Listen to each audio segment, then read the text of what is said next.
చాలామంది పోలీసులు రీజన్ లేకుండా ఏదో తప్పు చేశారా లేదా అని కూడా కన్ఫర్మ్ లేకుండా కొడుతుంటారు.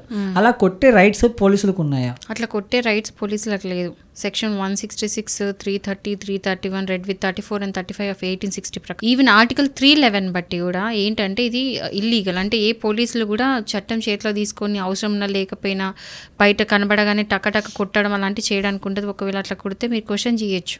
ఈ సెక్షన్స్ ప్రకారం ఏంటంటే ఏ పోలీసులు కూడా మ్యాన్ హ్యాండ్లింగ్ చేయడానికి లేదు, ప్రాపర్ రీజన్ ఉంటే తప్ప. ప్రాపర్ రీజన్ కూడా ఎట్లా అంటే వాళ్ళు ఒకవేళ అరెస్ట్ చేయడానికి వెళ్ళినప్పుడు వాళ్ళు ఏమంటే కోఆపరేట్ చేస్తలేరు అనే టైంలో అప్పుడు కూడా యాక్చువల్ కొట్టడానికి లేదు. బట్ ఒకవేళ వీళ్ళు కనుక ఇది చేస్తే వీళ్ళు మ్యాన్ హ్యాండ్లింగ్ చేసుకొని అరెస్ట్ చేసుకొని తీసుకెళ్ళఉంది. ఒకవేళ అది కూడా అరెస్ట్ వారెంట్ ఉంటే.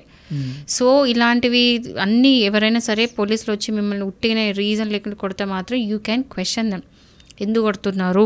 ఇప్పుడు తప్పు ఉంటే కొట్టచ్చా పోలీసులు? తప్పున్నా కొట్టరాదు, ఏ రీజన్ కూడా కొట్టరాదు. వాళ్ళ దగ్గర ఖచ్చితంగా వారెంట్ ఉండాలి. సో మామూలుగా ఎవరైనా తప్పు చేస్తే తీసుకెళ్ళి కోర్టు నుంచి పర్మిషన్ తీసుకొని వాళ్ళతోని కన్ఫెషన్ చేయించచ్చు. అది కూడా నెసెసిటీ చూపించి కోర్టు కన్విన్స్ అయ్యి కోర్టు వారెంట్ ఇస్తేనే. బట్ అన్నెసరీ రోడ్ మీద కనిపించగానే టక్ కొట్టడం, వాళ్ళు మ్యాన్ హ్యాండ్లింగ్ చేయడం మాత్రం ఇల్లీగల్. మీరు క్వశ్చన్ చేయొచ్చు ఎందుకు కొడుతున్నారు అని చెప్పేసి. దానికి వెంటనే ఇమీడియట్గా మీరు ఒక వీడియో తీసుకొని వాళ్ళ పై అధికారులకు కానీ లేదా కోర్టుకు కానీ లేదా హ్యూమన్ రైట్స్ వాళ్ళకి కానీ సబ్మిట్ చేస్తే మీకు న్యాయం జరుగుతుంది.